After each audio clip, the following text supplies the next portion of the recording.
and then I'm going to make Sarah host. So Gemma, this is Sarah. Hi, Sarah, Gemma. Gemma. Um, make host. Okay, so I'm going to try and just share my screen. So yeah, Sarah's from Rising Above Cancer, and she's going to share very kindly. Our friend Sarah has come along to share her story, her journey, and about her awakening and why she does what she does now. And then also, um, she's very kindly going to be putting on a series of workshops for us. So she's going to talk a bit about that as well and what that involves. And hopefully, you might be interested in coming along and participating in those. So I'll hand over to you, Sarah. Thank you so much for coming. Well, thank you very much for inviting me to come on tonight. Yeah, as Sam said, I'm Sarah. Let's go back to that one. I'm from Rising Above Cancer, and I'm the founder of the Mind Medicine movement. And I'm just going to share a bit tonight about my story and what sort of brought me around to create this. And yeah, and then I'll share a bit at the end about ways that you can work with me as well if you're interested in that. There's no pressure here. There's nothing about pressure selling or anything like that. It's just about what I can offer, and as you say, the series of work, and I'll talk a little bit about the series of workshops that I'm going to be running in collaboration with Wolo. So I want to start by asking you a question, really, about, who here, I mean, obviously there's only two of you and we can't see Gemma, but how many of you believe here that the mind actually has the power to heal the body? I don't know if that's something that you're sort of, into. Is that something, Judy, that you believe in? Uh, yes, because I read Joe Dispenza's book, and I'm doing Love Joe him. Dispenza's meditation. But this week I turned to the same, but in Hungarian, my own language, because I Yeah, think I understand it better because it's quite heavy. yeah, it is I've quite done heavy. so many, and I think I am maybe 40% there. I just so hard to switch off, so hard to do it. But yes, I think there is something in it. Yeah. And I love Joe Dispenza, and he's a big part of my journey, as was Bruce Lipton and pe people like that as well, so in terms of the biology of belief. So there's lots of, gurus that were really impactful on me. And then obviously the same question is, about believing actually that the stress, food and emotions obviously influence our health. Um, Gemma and said that she was very much open to it as well, just in the Yeah, in the chat. Great. yeah, Thank you. Thank you for keeping an eye on that, Sam. that's right. So yeah, I'm not here to obviously say that cancer can be cured with just meditation and green smoothies. And I'm not obviously here to tell you either to reject medical treatment. What I am here to share is how we can actually support our healing through an integrative approach, how mindset, nutrition, and lifestyle can work alongside medical treatment to shift the odds in our favor. And I know this because this has been my journey. I've lived this over the last few years. So today I'm going to share with you about how to shift from fear to empowerment and how mindset supports that healing and a proven method that can actually help you to reclaim your identity. But I'm going to first share with you my story because it obviously does impact absolutely everything. And it starts way back in, well, not that way back actually, in April 2021. Life was at this point was actually full of hope. We'd had months, obviously, as you know, of lockdown. The world is finally opening up again, and my son and his fiance are expecting a baby. Their wedding is just in a few short weeks. And like many of you, I've faced challenges. The stress of holding a business together during COVID, losing my mum unexpectedly. And I'm really looking forward at this point to a much needed break. So we had have a holiday planned in Mexico before we head to my son's wedding in San Diego. So, sun, sea, margaritas, what's not to love, really. But yeah, one night when I'm in Mexico, I wake up and I'm feeling off. I have a dull pain in my abdomen. I have nausea, and I sort of joke around. I just think I've drunk too many cocktails, but you know, the discomfort does linger. And a few days later, I'm actually in an ambulance in Mexico, rushing to, you know, the hospital and completely unaware at this point that obviously my life is about to change forever. So a doctor walks in looking concerned and explaining that they found large tumours on both of my ovaries. And he says they're looking cancerous, but your blood work isn't showing any tumour markers. So you can imagine the first thing that hit me, especially, you know, being in a foreign country, was shock, overwhelm, and fear. And you can see sort of on the left-hand side of the photo, my size of my abdomen. You know, I was full of ascitic fluid, which I didn't know anything about at the time. I had no idea what symptoms of ovarian cancer was, you know, so it wasn't something that I was particularly looking out for. But the insurance company insists that I fly home for further tests, and I missed my son's wedding. I didn't make it there at all, but I do manage to watch it live streamed. And you can imagine, obviously, I'm absolutely devastated at this point. And within days of returning to the UK, literally my worst fears are confirmed. Ovarian cancer, I'm told. It hasn't spread, but you'll need surgery, then chemotherapy to make sure that there's no microscopic cells left behind. So I braced myself because this actually wasn't my first experience with cancer. We talked about going back to 2021, but actually I have to start back in 2005 because I'd faced cervical cancer when I was only 35. This had been caught really early from a smear test. And I'd had surgery and I'd just moved forward in my life. So it hadn't really affected me too greatly, apart from obviously having the hysterectomy. It didn't sort of affect me. I just sort of got on with things. But at this point, I'm here again, and but I start to try and look at trying to take some control back, and I do that by actually at this point by getting a fundraising bug. So I shaved my head live on Facebook. I hiked Snowdon while undergoing chemo. And actually, overall, I raised about £20,000 for the Sussex Cancer Fund, which was my charity at the time, because I hadn't actually come across Wolo whilst undergoing the fight of my life. I think I met Fleur shortly after this, actually, you know, when she sort of heard about my story and reached out to me at that point. So in October 2021, after obviously a series of chemo, I am declared cancer-free. So I've beaten it, or so I thought.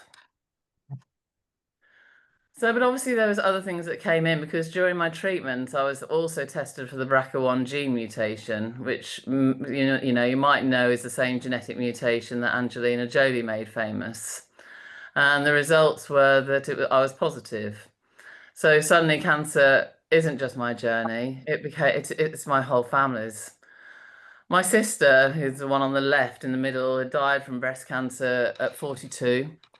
My dad had faced prostate cancer, and sadly, it has now reoccurred. And now my two nieces and my daughter are all found to carry the same BRCA mutation. My son was actually the only one to escape the diagnosis. So one by one, they went through their own heartbreaking decisions. You know, they went through preventative double mastectomies. One of my nieces had her fallopian tubes removed. My daughter is now having IVF to ensure that the gene isn't passed forward to the next generations. So massive life-altering surgeries and decisions, but ultimately ones that we hope can save their lives and give hope to the future generations. And yeah, I'm sure you can imagine it is an unimaginable reality, actually. But overall, I really hold on to gratitude. And it might sound really counterintuitive, but I hold on to gratitude because knowledge is power. And knowing our risk means that actually we've all been able to take action. And it might be something that I have to also face myself, is having this double mastectomy at some point. But I haven't got there yet because I have to move on to the next part of my story before it comes onto that. Because fast forward to early 2023, and I'm done with cancer and I'm moving on with my life. But cancer isn't actually done with me at this point, and I start noticing subtle symptoms, abdominal discomfort, digestive changes, and at first I brush them off. But one night I look in the mirror And I can still feel myself getting emotional going through it, because I look in the mirror and I know that the signs are all there. And the scan confirms it. You know, I have a 7 centimetre tumour and a cancer spread to my peritoneum. And this time they tell me it's not curable. I'm told they'll try and get me into remission, but there aren't any guarantees. And I'm devastated. And I'm really fucking angry, to be honest. And I cry and I grieve and I rage against the unfairness of everything. But then something actually inside me shifts. And I decide it's time to take back my power. So I change everything. I mean, literally, at this point, it became my full-time job. So I put my research into everything. I overhauled my diet. I cut sugar. I quit alcohol, just following an anti-inflammatory diet. I feed my body what it actually needs. I work on my mindset, diving into meditation, things like you mentioned, Judy, like, you know, Joe Dispenza, you know, people like that. Followed, you know, quite a few people, and still follow Joe, and been to one of his events, actually. It's amazing. So I dive into meditation, breath work, and the science of self-healing. I train in life coaching and emotional and behavioral psychology.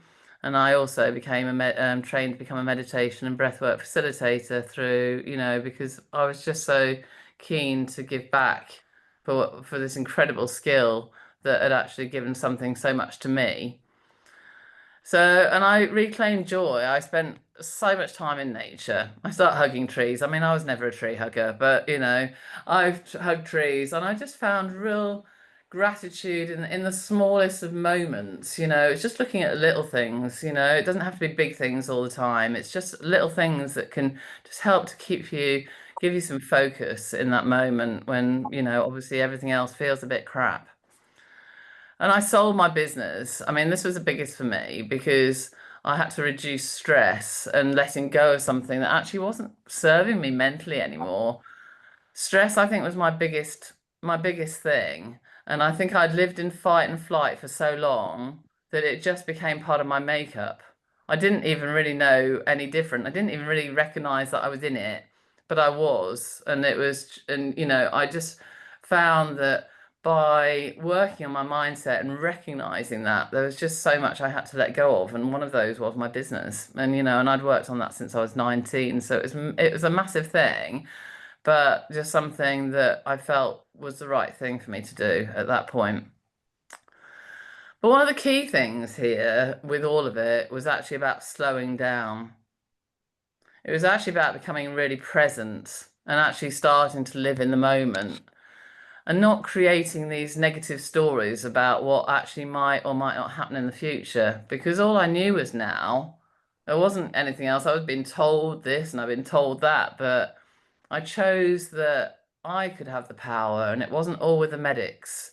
And although I was going through a journey with the medics, I didn't want them to feel like they controlled everything. I had to take something back for myself. And then, literally, honestly, a miracle.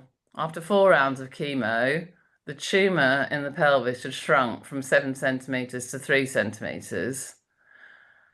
And every single nodule on my peritoneum had disappeared, all gone. And actually, the surgeon's words were, this isn't the result we were actually expecting for you. You are a miracle. They honestly didn't expect to get me to that point. And I was operable, and they removed every last trace of the cancer. Now, look, I know, as I said, that I know surgery and medicine play a role in my healing, but I know for a fact, it's that intuition that we were talking about right at the beginning. I know that my lifestyle changes, my mindset, my belief in my body's ability to heal are just as powerful. And that's what I want to share with you on this next part. So what does all this mean for you? Because this is what I discovered through my own healing and what I now teach through my mind medicine movement. Because your mindset matters. Your body listens to every thought that you think. Fear and stress create inflammation, and hope and gratitude can create healing. And your lifestyle matters, as we talked about, what we eat, how we rest, how we breathe. These are all messages to the body. either of stress or of safety. And your relationship matters and your relationship with yourself matters most of all, because healing isn't just physical. It's about emotional, mental, and spiritual healing too. So over time, I began to see that true healing follows 4 key shifts, 4 gentle but powerful changes that help me rise above cancer. And these are the same 4 pillars I now teach within my SIPS framework, and the SIPS stands for slowing down, identity, purpose, and self-love. And I just want to take a little bit of time just to explore each one. So let's look at slowing down, because this is all about calming the nervous system. Because when we're diagnosed with cancer, our body goes into survival mode.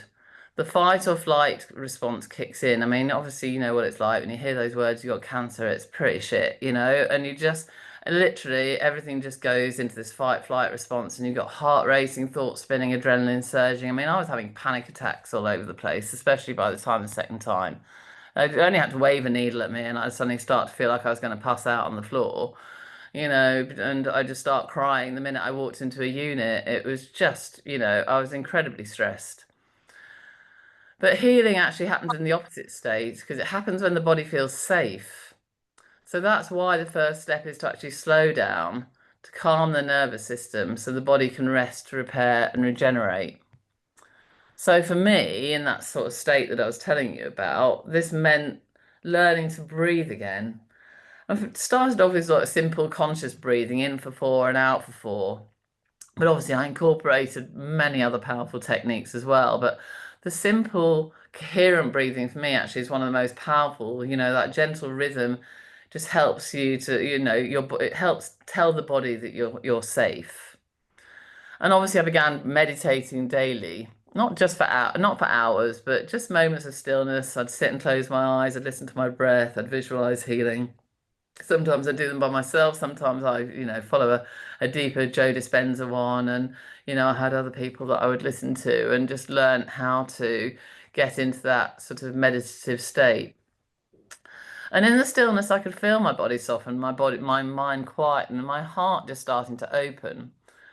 And again, you know, this is backed by science, because Harvard studies show that meditation can switch off stress-related genes, and they activate those that actually link to immune repair.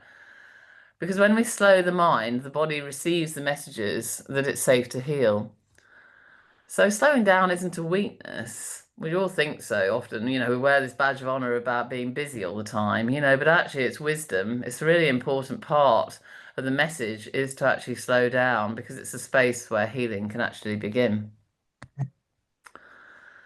So let's look at identity and remembering who you are beyond your diagnosis, because this is a second shift.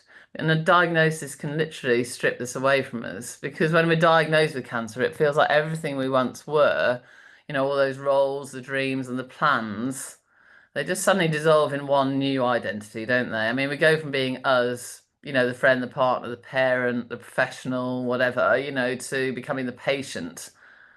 So, and I remember it clearly, the moment I was told it's not curable, something inside me shifted. I stopped seeing myself as Sarah, and I actually became the woman with cancer. And every thought, every decision, every feeling came through that lens of fear and survival. But here's what I realized later. The story we tell ourselves becomes the signal we send to ourselves. If I kept identifying with illness, my body would stayed in fight or flight. But if I chose to identify with healing, then my body began to follow that story instead. So I started having those mantras, you know, like I'm healing, or I'm actually healed. I actually focus a lot on the end result, you know, not even just so much about what I was actually going through. I'm healing, I'm healing. I was actually focusing on I'm healed, what I wanted to manifest in my life, and not telling myself I'm sick.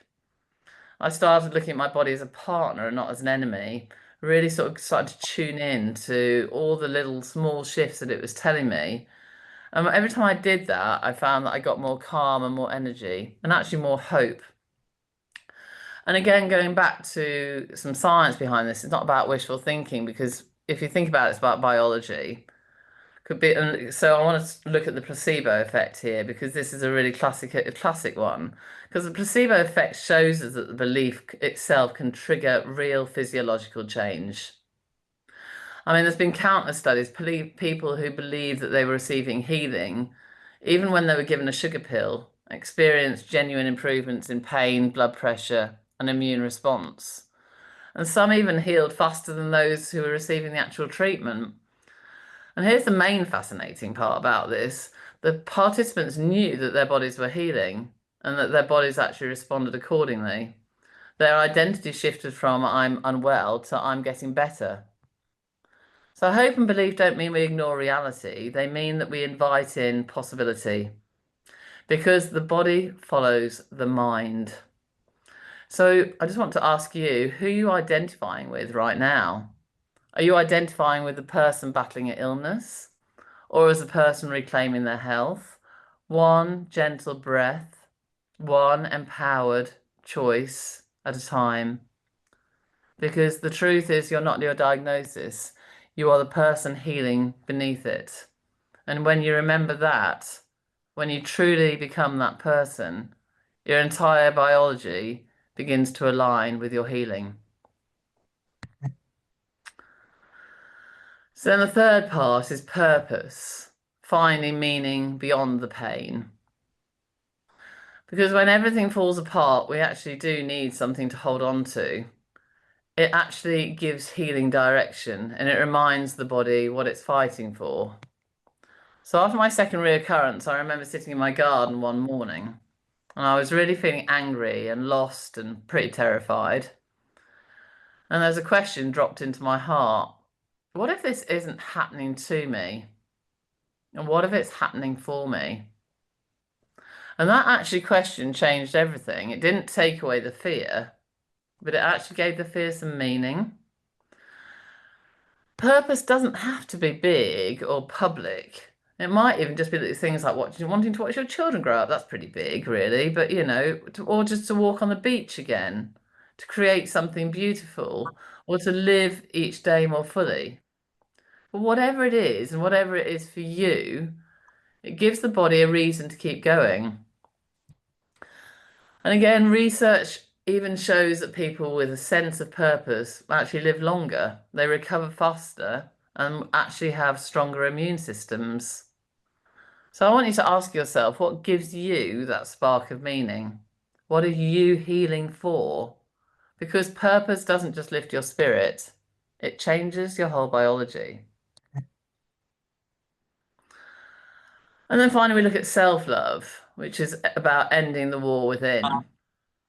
And this is the final shift that brings them all together. I mean, self-love, I could talk for ages about this subject because I think, you know, we're so judgmental on ourselves. You know, we spend a whole lifetime being so judgmental, and you know, we can't heal from that state. And so for years, I treated my body like it failed me. I sort of blamed it. I pushed it too hard, as I said earlier. You know, I was living in that fight, flight, and so you know, I pretty much punished it really. And the truth is, my body was never the enemy. It was always trying to protect me. It was always trying to communicate with me. And all it really wanted was some love. So healing for me began the moment I actually stopped fighting myself. When I said, I'm sorry, body, I know you've been through so much. And I love you. And I'm listening now. And that's when everything softened. It's not just, self-love isn't just an emotional idea. It's actually, again, it's a physiological state. Because research shows that it lowers cortisol, it reduces inflammation, activates the parasympathetic nervous system, which is the rest and repair mode, where the body heals. When we offer ourselves compassion instead of criticism, our cells respond in kind. So I invite you to stop waging the war on yourself. This isn't about egos or anything like that. You know, it's the most important thing. The person you wake up with, the person you go to bed with at night is yourself. Yet we're always so hard on ourselves. And you don't have to earn love. You're worthy of it simply just because you exist. And that love, that deep unconditional acceptance, is what tells your body you are safe to heal. So those 4 shifts about slowing down, identity, purpose, and self-love are what helped me take back my power. And they're pretty simple, but they're sacred. But they're not quick fixes. This becomes about daily practices. And when we embody them, they bring the mind, the body, and the soul back into harmony. And I call them gentle sips because healing doesn't happen in one big gulp. Sam and I have had some conversations around this. It's about taking things slowly, gently.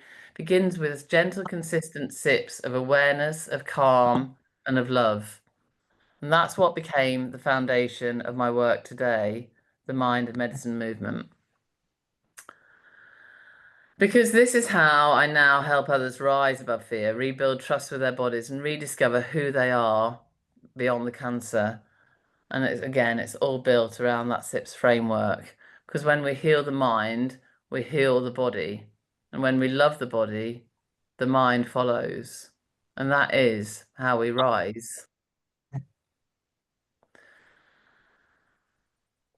So we can look at this in terms of how, the ways that you can work with me. You felt what the SIPS framework is. I just want to show you how it comes alive in the work that I do. Because it's not just, the SIPS isn't just about a framework, it's about the foundation beneath everything I offer. And it's how we can gently guide the mind and the body back into balance, literally one sip at a time. And while everyone's journey is unique, the way we work together always centers on one truth. The body heals when it feels safe. That safety, that sense of coming home to yourself, can begin in different ways, through coaching, through touch, and now through sound. So the ways to work with me, I offer 4 main pathways to healing, and each one is designed to meet you where you are and to move at your own pace. So we've got the Phoenix Spark, which is taking your power back. And this is usually a single sacred session. I often start with this anyway, because it's a really good way just to get to know each other, just to work out whether we, want to take it further. But you can also have it just as a single session where you can just, where you can release your emotions and start to calm the nervous system, reconnect your inner strength. And it's a space where you get to pause, breathe, and come home to yourself. And you can either do this online or in person. And then we've got the Phoenix Path, which is the My Medicine one-to-one journey. And it's a 6-month coaching journey.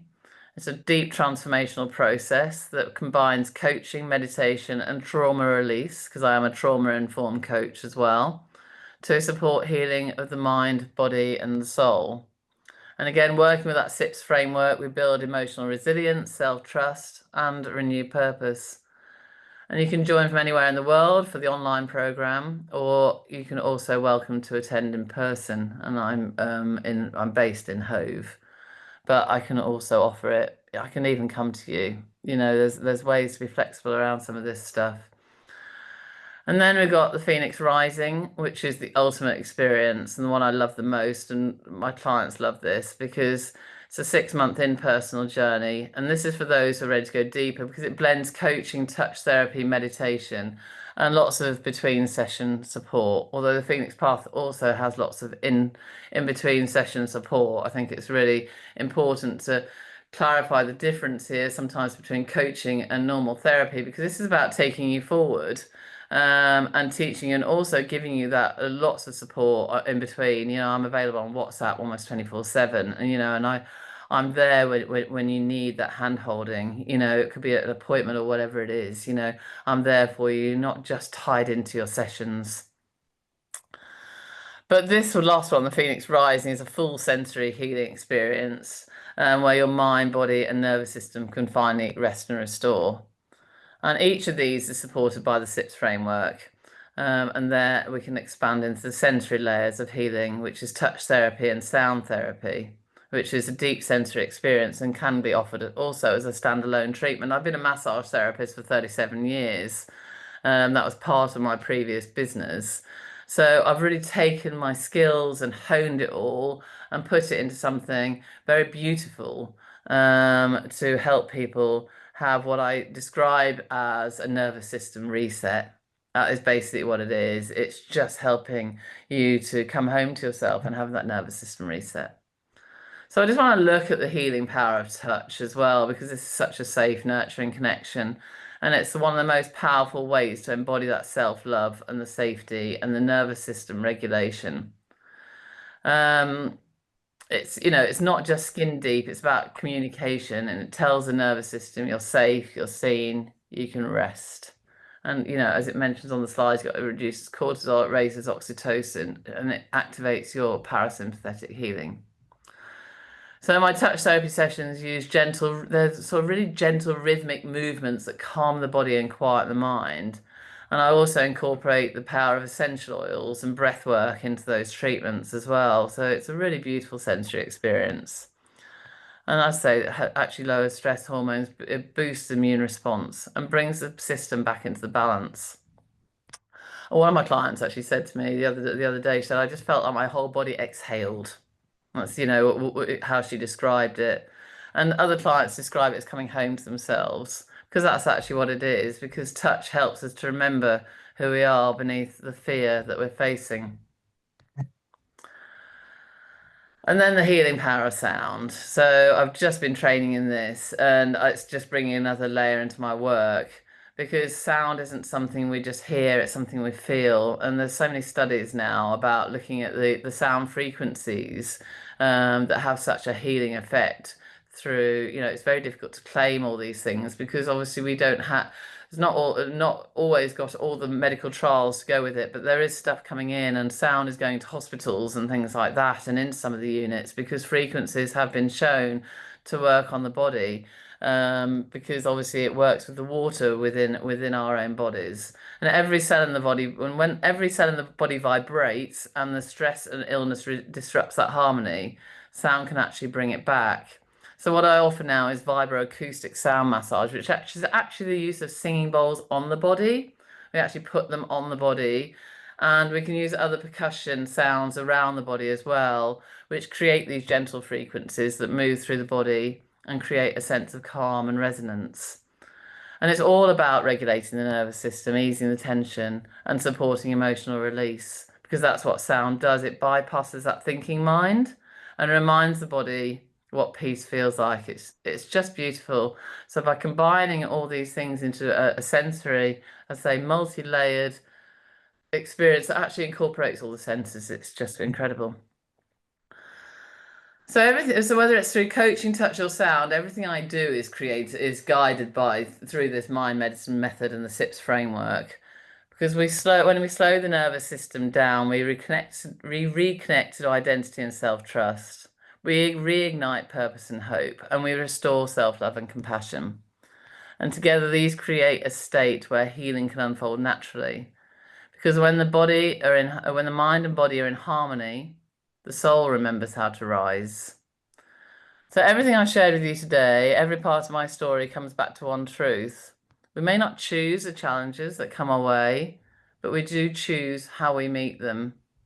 We can choose fear, or we can choose empowerment. We can choose war, or we can choose love. And personally, I choose to rise. So my question to you is, are you ready to take back your power and rise above cancer too? And that sort of completes my talk. But as Sam said at the beginning, in terms of the workshops, I think, let's talk a little bit about the workshops that are coming up that I'm offering through WOLO. So over this next year, really, it's probably actually a bit shorter than a year. I think we decided they finish in about July or something like that. We're going to be running a series of 5 workshops. The first one is coming up in a couple of weeks, is it, Sam? I think. Yeah, 22nd of November. So that will be going out tomorrow. Yeah. So 22nd of November, and that's really the introduction to the SIPS framework, a bit more detail about what we've done today, a 2-hour workshop, which will cover the different parts of that. And then the further 4 that we're going to be running after that is going to take one element. So it's going to take the slowing down, then the identity, and then the purpose, and then the self-love. So they'll probably be all 2-hour workshops. And they're free to attend, Sam? Yep. Yeah, they're free to attend. I'm volunteering my time. These, Yeah, I'm you're giving my kind. time for free to actually offer this out to you guys. Just because I just think it's such important work to actually pass this forward. And you know what? Out of all of this, which I actually feel now very honoured. I feel really honoured to be able to bring this work to everyone. I can feel myself getting emotional. I say it, you can see my eyes getting red. I can see it in the camera. I have not to look at myself. But I feel really honoured because actually, you know what? Cancer for me now has been my greatest gift. It really has been my greatest gift because without it, I never would have changed my life. I never would have learnt this stuff. I would have kept in fight, flight. I would have kept on doing all the things that wasn't actually bringing me health and happiness and well-being. And that's it, really. There's nothing much more to add to that, to be honest. You know, it is literally just my greatest gift. And if I can give something back to you guys and help you, rise above cancer and move forward with your own journeys and find a way, just to bring peace through the chaos, really, out of it. It's not about taking away the fear. None of this is about taking it away. It's not about suppressing our emotions. That's not healthy for us either. It's about how we move through it, but in a gentle, slow, peaceful, and mindful way that just makes it a lot easier and actually can bring back that really amazing power that our bodies do actually have the power to heal if we actually give it the time to listen to it. Thank you. And when you were saying about it being a gift, actually, what I feel the same way about my journey. It was a gift. It was a gift to me as well. Um, but you sharing your story and your tools with us is a real gift to us as well. And I'm really grateful that you're doing this for Wolo. But I just listening to you now and what you've learned along the way and what you're sharing and the delivery and how you share your story is so accessible to everybody and so understandable, because a lot of the time quite a lot of this information can be lost and can be quite difficult to understand It and can can. be a complete and utter minefields. But what you've just done there, in my opinion, is you've just made it really accessible to everyone. So I'm really grateful for that and really, really looking forward to the workshops because I know that people will get so much from it. So thank you so much. Oh, you're very welcome, and I agree. I mean, gosh, remember wading through books, reading books, doing this, that, what's works, what doesn't work. And actually, again, it goes back to trusting our intuition sometimes as well, because we can't do everything. If we, and there's so many wacky claims out there. There really are, and it's actually about incorporating as much of it as you can. Say, oh, you hear things like matcha tea can heal cancer, for example. And I'm not saying there's something not very healthy about maybe drinking matcha tea, but it's about incorporating lots of healthy things in there, but Yeah. simplifying it, as you say, making it accessible for people. Because when you're overwhelmed already, you're facing the diagnosis of being told that you've got cancer. You hear those words, and immediately, I don't know anybody who doesn't hit overwhelm when they hear those words because it just changes your life in such an instant. And to then actually have to wade through masses and masses and masses of stuff and information and blah blah blah blah. So yeah, that was the point. It's actually about trying to simplify it for people because really all we need to do is take a breath. Yeah, and you've done exactly that. And but the other thing as well is, what you're saying is taking your power back. That's exactly how you take your power back, isn't it? Because there is so much out there, and that's what takes your power is all that information that you got to go through and being fearful of what you've and the contradictions and Yeah. so yeah, it's very exciting to hear yeah, what you've got to offer. Have you got any questions, Judy? Uh, no, but it was amazing. Oh, you're breaking up very badly, Judy. You're breaking up a little bit there. Thank you. This is what I just needed. Oh. Sorry, it was I think she's telling amazing. us she's pleased. I loved it. Sorry, can you not hear me? That's better. We Bit can hear better you now. now. It was amazing. This is what I just needed. Tomorrow I'm going to my oncologist and I'm not very good, so it's shit. But you gave me hopes and I loved it. Everything you said, I agreed. And I can't wait to see you in February. Oh, well, you're very welcome, and I'm glad I'm glad you got something from it. Absolutely. I loved it. Thank you. So you're going to come to the workshop then in November? Well, please send me the invitation. Yeah, I will. Yes. Yeah. I knew she would. Judy, I thought it will be February, there will be one in February, actually. I could. November. There November's could when be. it starts. Yeah, November's Yeah. the first one. That's when we do the introductory one, and then they're running every couple of months. So there'll be one probably in January, maybe. I can't remember the dates exactly, but probably January, March, April, May, and July, something I like think we've that. got June and July, haven't we? Oh, it 'Cause might be because I'm away in May. I'm away yeah. quite a lot of May, so it might be June and July. We've got the last two are a bit closer together. Yeah, January the 24th. Excuse me. But it starts in November, so you Yeah, can Starts in yeah. November, yeah. with the date, please. Yes, I will definitely do that. And Gemma, have you come off? Hello, can you hear or see me? I Can't can see you, but we can hear you. Okay, hold on. I keep pressing buttons and then I'm scared I'm going to end the call.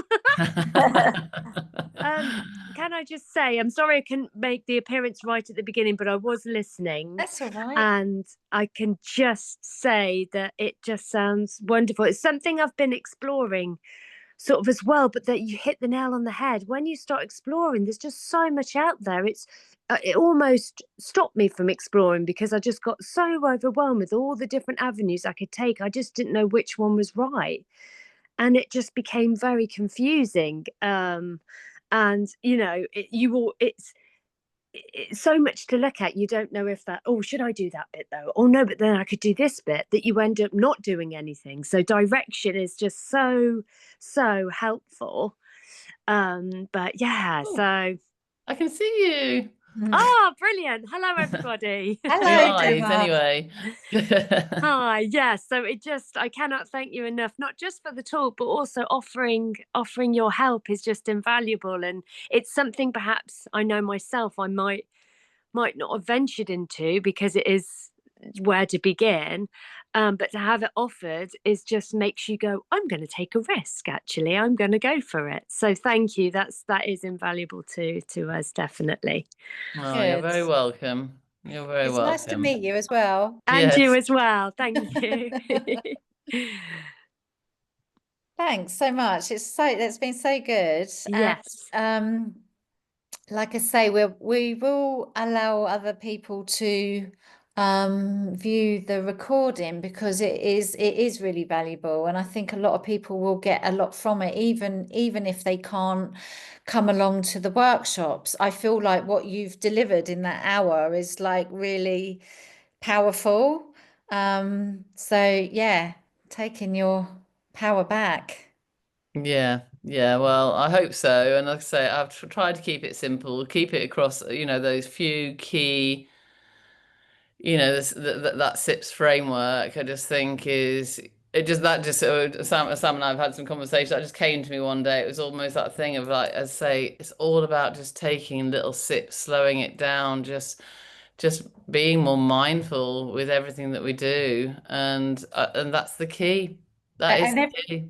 every time she says it, I nearly wet myself because I think it's so good. I'm like, it was like when you said, I was like, oh my God, I can't believe it. It's just like SIPS. It's just so spot on, you know, that Yeah. just the word itself tells you that you just take it bit by bit, little by little, and in your own time, and you know what's manageable for you. And it's just, I think it's genius. Yeah, it's just not just because I say, who needs to be in overwhelm? Yeah, exactly. No one. No one. So, yeah, thanks so much. And thank you for joining us, ladies. It's been really good to see you on here tonight. It's better than talking to an empty room. So thank you for joining us and listening to my presentation. Thank Nice. you. And so, do in November, does it just get put there? The link, will it be in an email? So what I'll do is you know how you saw the link for tonight on Yes. WhatsApp group Yes. will be a very similar thing to that, and then Oh, we'll brilliant. go through Infuse, but there'll be I'll probably send you out a questionnaire as well. Yeah. So it will be that, but I will be putting that on tomorrow. I've been trying to put it on all week, but the universe has stopped me from doing it one way or the other. But it will be going on tomorrow, and then I can take your registrations. Brilliant. Brilliant, brilliant, brilliant. Thank you so much, everyone. Thank you. I'm If excited. you want, I stopped the share, but actually I just realised, let me just do something. You may want it, you may not, but if you want to, I can, there you go, there's a QR code. And that yes. takes you to all my links and everything else. I can just leave that up there until this meeting's shut down in a minute. So if you did want it, you might be on your phone, so you might not be able to Yeah, I've just that, done a but, little screenshot. Thank you. you know, you can use that QR code for any links. And I wonder if you like, could send that to me. I'm happy to put that on our WhatsApp group. yeah, I can do that. And it's actually in there. If you go on to my links, there's a little link tree, and you can sign up to a little video series as well about taking back your power. So, and it was before I created the SIPS framework, so that probably might need updating at some point. But there's still some really useful tools in there. And what else is there in there? There's a couple of things that if you sign up to the email, you'll get some free tools. And I don't bombard, I send out a little weekly newsletter. Often it will have a little tool in there that you can use as well. And obviously, if you want to follow along on socials, I sort of put bits and pieces about what, some little tools and what I've been up to on there as well. So you'd be very welcome to come along on my journey. Brilliant. Thank you. Thank you. So look out tomorrow then. I could always email you both separately as well, if you like, just to make sure that you get those Brilliant. and you get front row seats. Brilliant. Thank you. I'll write a note of that. All right then. We'll see you soon. All right, take Yeah. care, ladies. Can't wait. I'm really excited. Thank Oh, you. good. That's really lovely to hear. See you later. See you later. Bye. Bye, bye. The recording off. Why is that not? Request to record? No. Maybe I have to do it. Here we go. So I'm going to stop the recording, okay? Yeah. It's probably because obviously I'm now host.